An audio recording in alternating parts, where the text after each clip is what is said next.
विशाल news आपल्या आवडत्या चॅनलला लाईक करा आणि शेअर करा आणि सबस्क्राइब करा। नमस्कार आणि स्वागत आहे आपल्या सर्वांचं विश्व विशाल न्यूज मध्ये। मी विशाल जगदळे आपल्या सर्वांचं परत एकदा स्वागत करतो।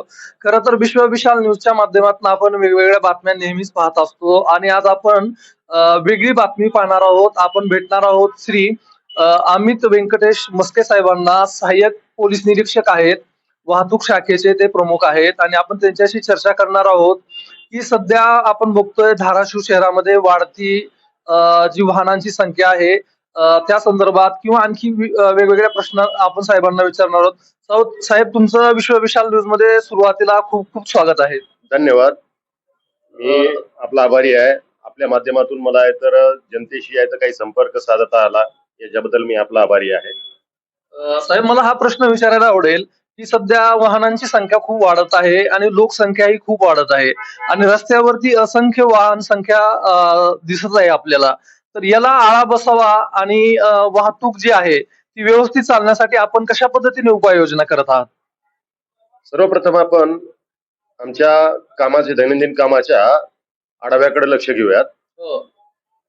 सुरुवात सकाळी 9 वाजल्यापासून जे आपले महत्वाचा जो चौक आहे, प्रत्येक ठिकाणचे जे महत्वाचे चौक आहेत, या चौकामध्ये 34ची लोकसंख्या 34ची संख्याबळ माझ्याकडे उपलब्ध आहे। या 34च्या संख्याबळामध्ये मी आहे तर प्रत्येक चौकामध्ये व जिथं हाय फुटफॉल एरिया आहे, जिथे जास्त गर्दी असते, या ठिकाणावरती जास्तीत जास्त प्रमाणामध्ये आपले ट्रॅफिकचे अंमलदार, वाहतूक अंमलदार लावून याच्यातर्फे वाहतुकाचं नियमन यांना केलेलं आहे।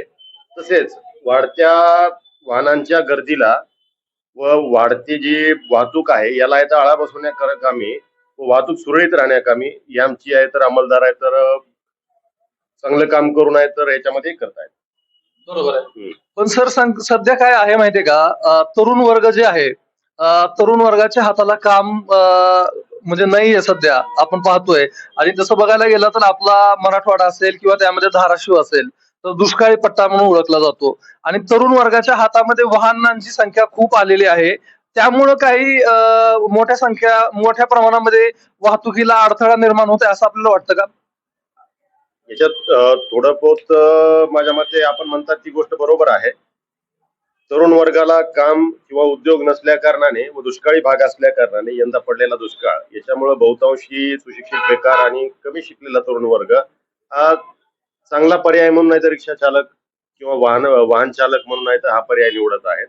याच्यामध्ये मी या तरुण वर्गांना एक आव्हान आपल्या पोलीस दलातर्फे करू इच्छितो व वाहतूक शाखेतर्फे करू इच्छितो की आपण जे कोणतेही वाहन चालवणार आहात या वाहनाला सर्व त्याचे जे पॅरामीटर्स आहेत याची सर्व पूर्तता आपण करून घ्यायची आहे। आपले डॉक्युमेंट्स, लागणारी सर्व कागदपत्र हे सोबत बाळगायचे आहेत व दिलेल्या अटी व नियम यांचं पूर्णपणे पालन करून वाहतूक शाखा व पोलीस दलाला आपण सहकार्य करायचं आहे, जेणेकरून वाहतुकाचा अडथळा व होणारा खोळंबा याच्यापासून आपल्याला तर वाचता येईल।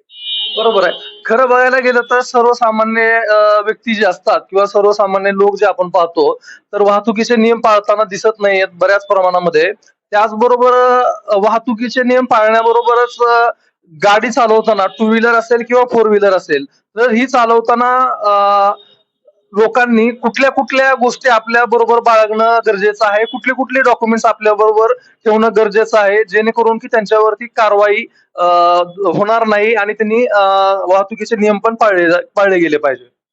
सर्वात प्रथम आपण पाहूयात आपले लायसन्स व्यतिरिक्त आपल्याला आहे तर गाडीचा आरसी बुक व पीओसीचं सर्टिफिकेट, या सर्व गोष्टी आपल्याकडे ज्यावेळेस असतील त्यावेळेस कुठलाही ट्रॅफिकवाला असो किंवा मग आरटीओ असेल आपल्याला याच्या व्यतिरिक्त दुसरं काही मागणी करत नाही। ठीक आहे, आपल्याला डॉक्युमेंट्स हरवण्याची भीती वाटते तर त्यासाठी डिजी लॉकर नावाची एक आपल्या मोबाईलमध्ये एक ऍप आहे, सरकार मान्य ऍप आहे व याच्यामध्ये ठेवलेली डॉक्युमेंट्स ही ग्राह्य समजली जातात। आपण एक फोटो काढून मोबाईल मध्ये दाखवत असाल तर तो ग्राह्य नाहीये।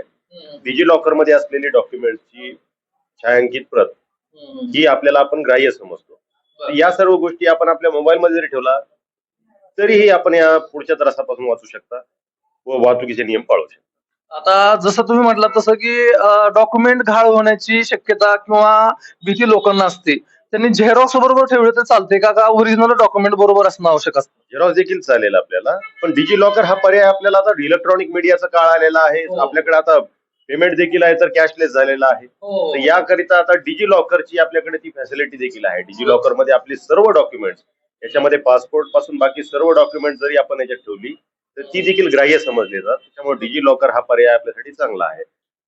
तर साहेबांनी अतिशय छान सांगितलेलं आहे की डिजी लॉकरचा उपयोग करून तुम्ही तुमचे कागदपत्र त्याच्यामध्ये सेव्ह करून ठेवावी आणि पोलीस प्रशासनाला सहकार्य करून ते डॉक्युमेंट जर तुम्ही व्यवस्थित दाखवली तर तुम्हाला तुम्ही पण व्यवस्थितरित्या सुरक्षितरित्या प्रवास करू शकाल आणि वाहन हे कधीही कमी वेगाने चालवावे असंच आवाहन तुम्हाला विश्व विशाल न्यूज कडनं पण असणार आहे.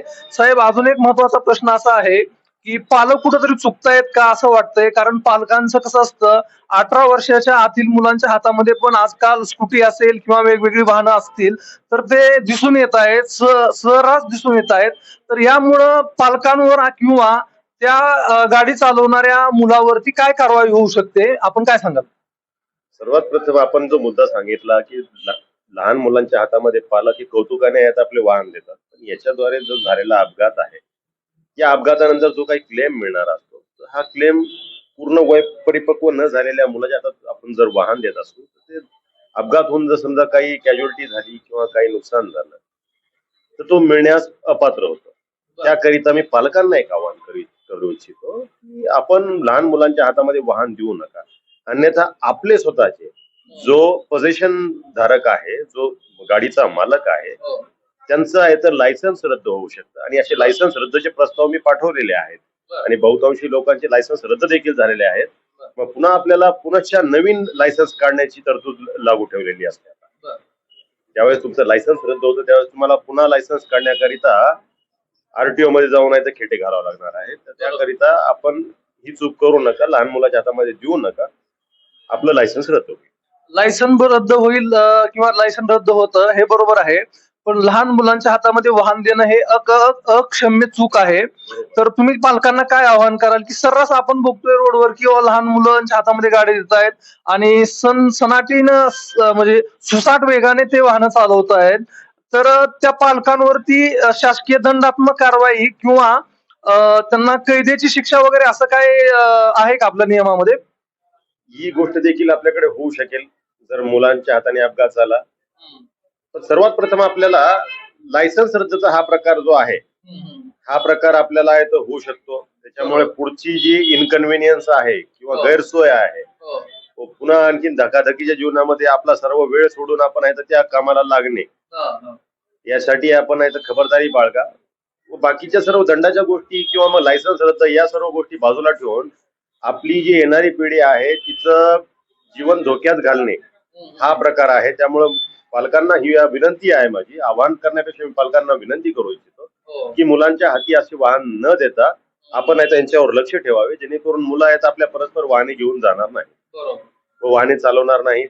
हे मुलांकडे त्यांचं वैयक्तिक लक्ष हवं, जेणेकरून मुलांचं नुकसान होऊ नये, मुलांना आहे तर अपघात वगैरे होऊ नये. ही मुलांची सुरक्षितता आहे. सुरक्षिततेच्या अनुषंगाने आई वडिलांनी आणि पालकांनी आहे तर याच्या बाबतीत खूप जास्त काळजी घ्यावी व मुलांच्या हातात वाहने देऊ नये. बरोबर आहे. आता साहेब आणखी एक आता आम्ही ज्यावेळेस फिरतो आपण बघतो रस्त्यानं त्यावेळेस सुसाट वेगाने गाडी चालवणारे तरुण असतील किंवा वयस्कर व्यक्ती सुद्धा असतील तर वाहनं चालवतात आणि त्यांना जेव्हा ट्रॅफिक हवालदार थांबवतात तर त्यावेळेस ट्रॅफिक हवालदारांबरोबर ते आरेरावी करतात. तर आरेरावी करणाऱ्यावरती कारवाई कोणत्या पद्धतीने होऊ शकते आणि त्यांच्यावरती काय गुन्हा दाखल होऊ शकतो?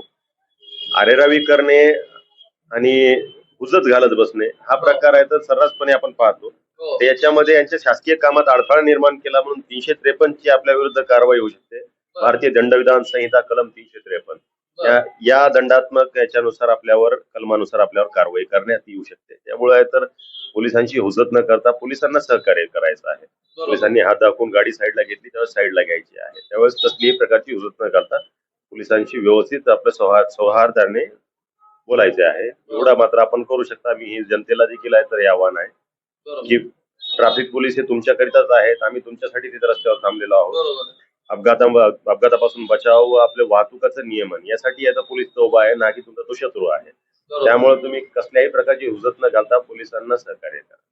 बरोबर आहे साहेब, पण सर्वसामान्य जे व्यक्तिमत्व आहेत त्यांना पोलीस हा आपला शत्रूच वाटतो, तर त्यांना काय आवाहन करा साहेब? पोलीस हे दुर्दैव आहे असं वाटतं आपल्याला. नक्कीच हे दुर्दैवाची गोष्ट आहे की पोलिसांना शत्रू म्हणूनच आजपर्यंत बघितलं गेलेलं आहे. पोलीस तुमचा शत्रू नाही तर तुमचा मित्र आहे. उन्हातानामध्ये पावसा पाण्यामध्ये माझे ट्रॅफिकचे अंमलदार रस्त्यावरती उभे असतात. तर असंही नाही की त्यांनी तुम्हाला आहे तर कसल्याही प्रकारचे पैसे वगैरे मागत असतील तर माझा नंबर मी खाली आपल्याला देतो आहे, त्याची तक्रार आपण माझ्याकडे करू शकता. त्यांच्यावर व्यवस्थित कारवाई करण्यात येईल. पण अशी कोणीही आपल्याकडे आहे तर पैशाची मागणी वगैरे करणार नाही याची मी शाश्वती देतो.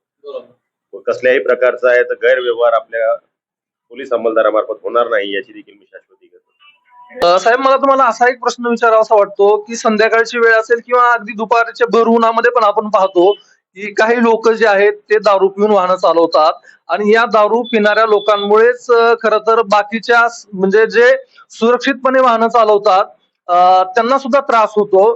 तर या लोकांच्या संदर्भामध्ये आपण काय सांगाल आणि त्यांना काय शिक्षा होऊ शकते आणि आपण काय सांगाल सर?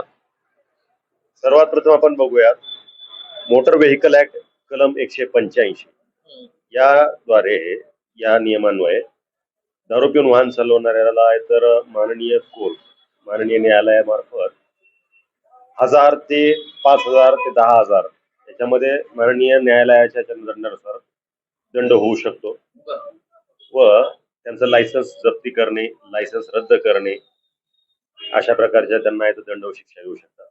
कारावासाची वगैरे शिक्षा असं काय होऊ शकतं का? कारावासाची वगैरे शिक्षा नाही याच्यामध्ये. माननीय न्यायालयाच्या अखत्यारीत असलेल्या याच्यामध्ये 200 किंवा 1000 किंवा 2000 किंवा जे त्यांनी दंड देतील त्या दंडाच्या याच्यानुसारची तरतूद ठेवलेली आहे. जास्तीत जास्त आहे तर कितीही करू शकतात दंड. कमीत कमी 200 पासून दंड चालू आहे यांचा. त्याच्यामुळे आहे तर पण या दंडाच्याही पलीकडे जाऊन एक गोष्ट अशी आहे की दंड हा दुय्यम गोष्ट राहिली.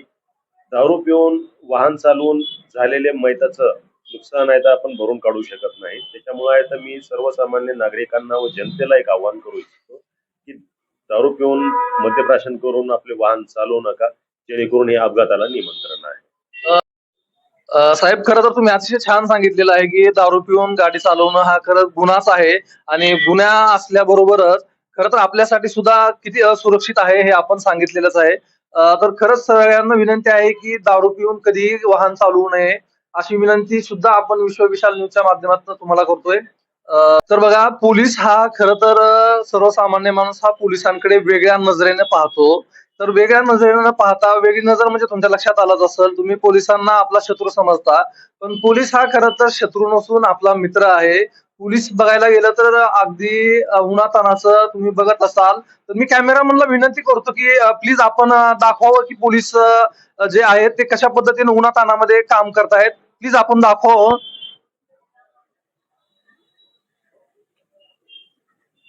दाखवून इकडे या.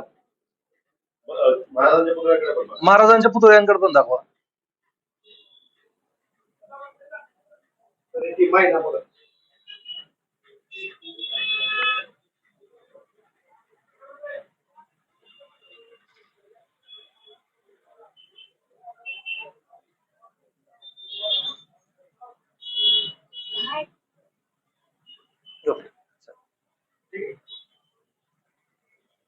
तर आताच आपण पाहिलं असेल की अशा पद्धतीनं पोलीस जे आहेत ते ऊन असेल, वारा असेल, पाऊस असेल, थंडी असेल, अशा प्रत्येक ऋतूमध्ये ते आपल्यासाठी, आपल्याला सहकार्य करण्यासाठी, वेळोवेळी मदत करण्यासाठी सदैव तत्पर असतात. तर याच पोलीस बांधवांना आपणही सहकार्य करावे आणि आपले डॉक्युमेंट्स असतील, आपण आपलं वाहन असेल ते अगदी सुरक्षितपणे हळू चालवावं. पालकांनी आपलं वाहन जे आहे ते मुलांकडे देऊ नये अशी विनंती खरं तर विश्व विशाल न्यूजच्या माध्यमातून मी सुद्धा करतो.